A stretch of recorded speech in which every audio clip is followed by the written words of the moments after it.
Gente querida, hoje falaremos sobre a doutrina de Eusébio de Cesareia. Se você ainda não assistiu ao vídeo de estudo dessa semana, assista, o vídeo ficou maravilhoso.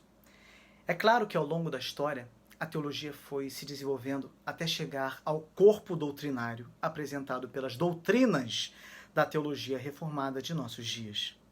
Muita coisa já foi aprofundada desde a Reforma, no ano 1517, até os nossos dias. A revelação de Deus é progressiva.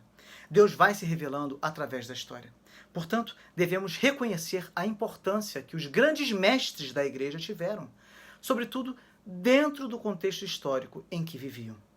Do ponto de vista dogmático, Eusébio apoia-se totalmente em Orígenes de Alexandria, como já foi dito em nosso vídeo de estudo.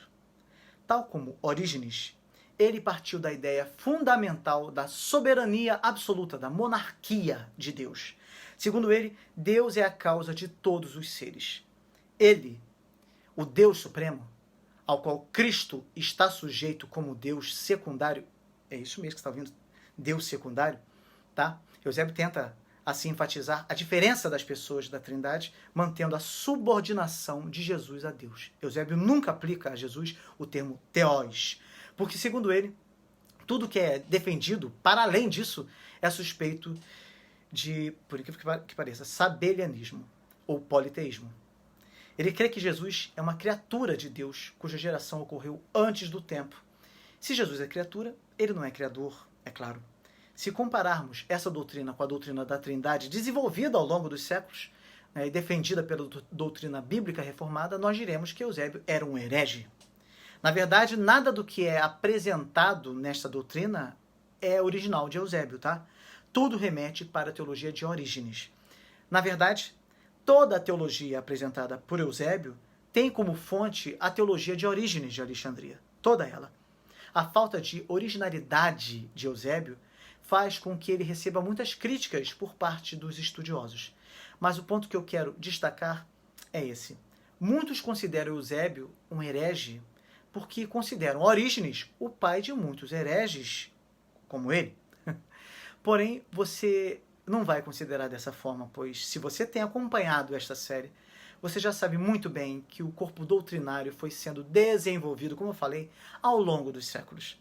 Certas doutrinas, como a doutrina da Trindade, só foram amadurecer com o passar dos séculos.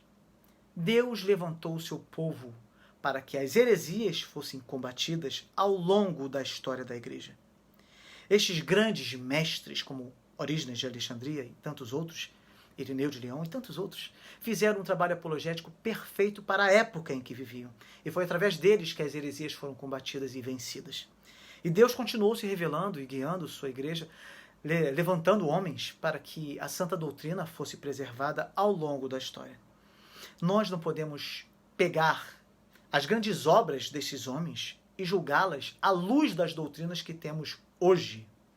Devemos entender que o corpo doutrinário que possuímos hoje é fruto direto do trabalho desses grandes mestres que pensaram de forma profunda, utilizando de todos os meios disponíveis para defenderem a verdadeira fé nos momentos mais sombrios da história. Quando a sã doutrina estava sendo ameaçada pelos hereges, que se levantavam dentro e fora da igreja, como já vimos aqui nessa série. Sem o trabalho apologético desses homens, sem todo o legado que eles nos deixaram através de suas obras, nós não teríamos a riqueza doutrinária que temos hoje. Nós não teríamos o entendimento claro das doutrinas que temos hoje. E muitos líderes de nossos dias se desviam da santa doutrina porque desprezam os grandes pensadores, os grandes estudiosos e grandes reformadores. Que você não seja como aqueles que desprezam a história da igreja e que não percebem que o Deus que se revela é o Deus da história. O Senhor que tem conduzido sua igreja através dos séculos e que tem manifestado de forma gloriosa o seu eterno propósito. O que você pensa disso tudo? Fala para mim nos comentários, ok? Não deixe de comentar, pois fazendo assim você ajuda muito na propagação da palavra de Deus. Eu quero lembrar você de que todo o conteúdo do canal tem como objetivo auxiliar você em sua caminhada cristã, promovendo o desenvolvimento de uma interpretação bíblica à luz da doutrina reformada e o aprofundamento cultural em relação à história do cristianismo, proporcionando também o desenvolvimento de uma vida de oração através de uma rede de intercessão, onde os seus pedidos de oração recebem a atenção de irmãos que amam a Cristo e que orarão por você. Hoje à noite estaremos juntos às 20 horas para a nossa oração da noite na série Ore Comigo. Não deixe de participar, pois você será grandemente abençoado, tá? Eu trarei uma palavra que vai tocar o seu coração e após a palavra nós iremos ter um momento de clamor, de oração e intercessão. Não perca, tá? Até mais tarde.